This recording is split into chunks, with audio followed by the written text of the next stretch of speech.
que a Igreja Católica é tão perseguida? Olha, francamente, vamos observar. Os evangélicos não são perseguidos assim. Pelo contrário, os evangélicos eles perseguem a Igreja Católica. As outras religiões, elas não se perseguem entre si. Elas só perseguem a Igreja Católica. Tudo é Igreja Católica, já observaram? Quando fala de religião, aí todo mundo pode professar a sua fé. Só a Igreja Católica que não pode. Já observaram? Quando a Igreja Católica, os católicos começam a professar a sua fé, há uma perseguição em volta dela. Mas por que há tanta perseguição em volta da Igreja Católica? Porque ela é a certa. Porque nela está contida as verdades. A plenitude da verdade está nela. É por isso que só há perseguição para a Igreja Católica. E aí quando eu falo Igreja Católica, perseguição a você. Tanta perseguição hoje, né? Olha, a verdade, a Eucaristia é uma verdade, é uma necessidade que nós temos que ter. Imagine a Igreja Católica sem a missa. Ela não sobrevive. Se tiramos essa grande verdade, o sacrifício da Santa Missa, se nós tiramos, nós vamos ser qualquer outra coisa, menos católicos. Menos católico. Aí o que é que está havendo? Observe se não está havendo perseguições aqui a colar em relação à missa.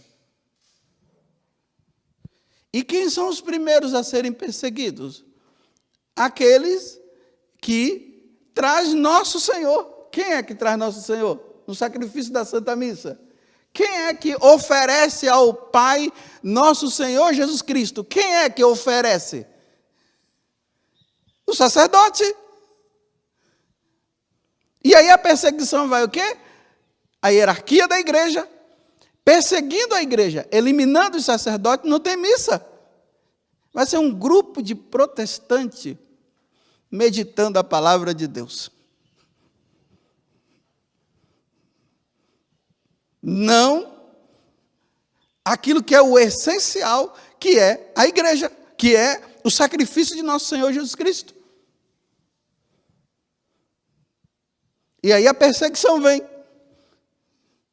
Porque a verdade é essa. A Igreja Católica não subsiste sem a missa. Essa é a verdade. Aí, a verdade, a meia-verdade. Não, vocês meditem a palavra de Deus. Mas não precisa ter missa.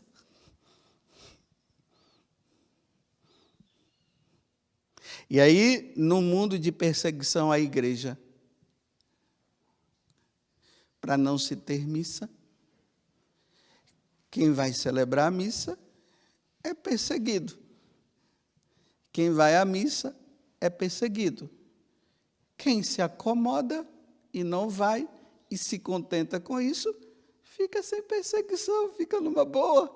Porque está fazendo justamente aquilo que o anticristo quer, que os outros querem.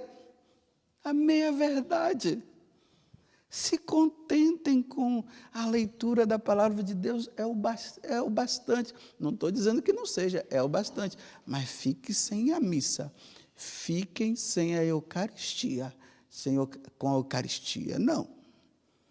Eucaristia, não. Por quê? Porque além da missa ser o sacrifício de nosso Senhor, aqui entra mais uma verdade.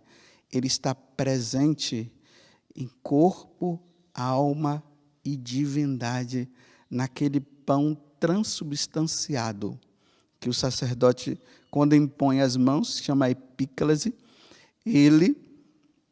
as ofertas se transformam, se transubstancia em nosso Senhor Jesus Cristo. Então, Jesus está presente no meio de nós na Eucaristia. Então, tira a Eucaristia. Tira o sacerdote. Tira a missa. Louve a Deus. Louve Jesus. Mas a presença dele não.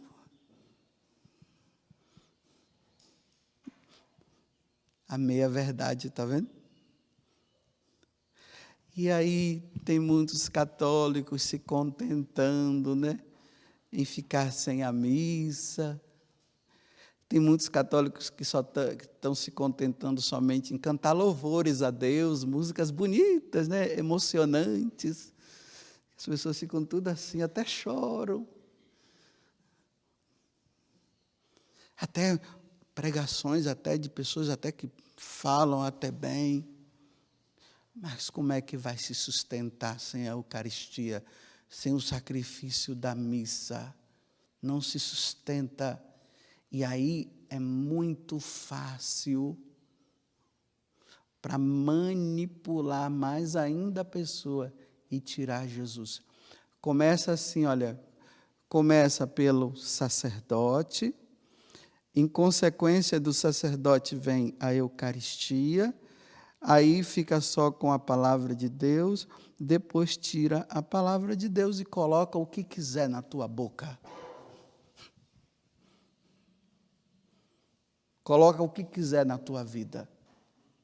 Porque já não tem mais os ministros de Deus para atualizar, para renovar o sacrifício único de nosso Senhor Jesus Cristo. Vocês estão entendendo para onde é que nós estamos caminhando? Por isso, né, a mídia toda hora fica colocando o quê? Os pecados dos padres, fica colocando os pecados dos padres. Olha, esses dias agora, lá na Diocese de Caruaru, lá em Pernambuco, um sacerdote morreu dando a vida. Esqueci até o nome dele. Como? Hernaldo? Fernando. O padre Fernando. O que foi que esse padre Fernando fez? Estava tendo lá, eu não sei, tinha uma mulher, uma mãe, uma criança se afogando. O sacerdote, ele foi lá, se jogou lá no rio, pegou a criança, salvou a criança, depois ele se joga de novo, né, e a correnteza estava forte, pelo visto, ele pega a mulher, traz a mulher e empurra, e joga a mulher para, assim, mais para a margem, né? E depois ele estava tão enfraquecido que ele foi levado e morreu afogado. Por que a mídia não falou isso? Só fica falando de padre que saiu com mulher, que não sei o quê, que teve um caso lá. Por que não mostra o lado bom? Porque isso eleva a imagem do sacerdócio. O homem que dá a vida, nós fomos formados para dar a vida para vocês. Primeiro vocês, depois nós damos a vida por vocês. Esse padre deu a vida por uma mulher, uma criança. Ele exerceu o sacerdócio dele na sua plenitude, da mesma forma como Jesus exerceu quando ele estava na cruz, dando a vida por nós. Não há maior amor do que dar a vida pelos amigos e até pelos inimigos, se for preciso. Por que a mídia não mostrou? Agora, inventam uma mentira em relação a um bispo, em relação a um padre, mas também eu não vou dizer que tem coisas que são verdade, que tem verdades também. Aí coloca, aí o povo começa, é isso mesmo, eu não quero mais saber de nada. Olha, é isso que o diabo quer, eu não vou mais na igreja, tá? Os padres são tudo aí, são tudo pecador, eu não quero saber de missa, eu vou rezar na minha casa. Reze só na sua casa, sem a Eucaristia, que você vai ver se você vai ter força para lutar contra Satanás. Satanás não tem força e nunca vai ter em relação à Igreja Católica, primeiro, porque a Igreja Católica tem um sacrifício único de nosso Senhor Jesus Cristo, que é atualizado, e nós cremos. Jesus está agora nessa missa, a partir do ofertório vai começar o sacrifício dele, que aconteceu lá e que está acontecendo agora. E depois, nós somos alimentados por ele. Quando nós saímos daqui, nós saímos com Jesus dentro de nós. Como é que Satanás vai ter força para conosco se nós temos Jesus dentro de nós?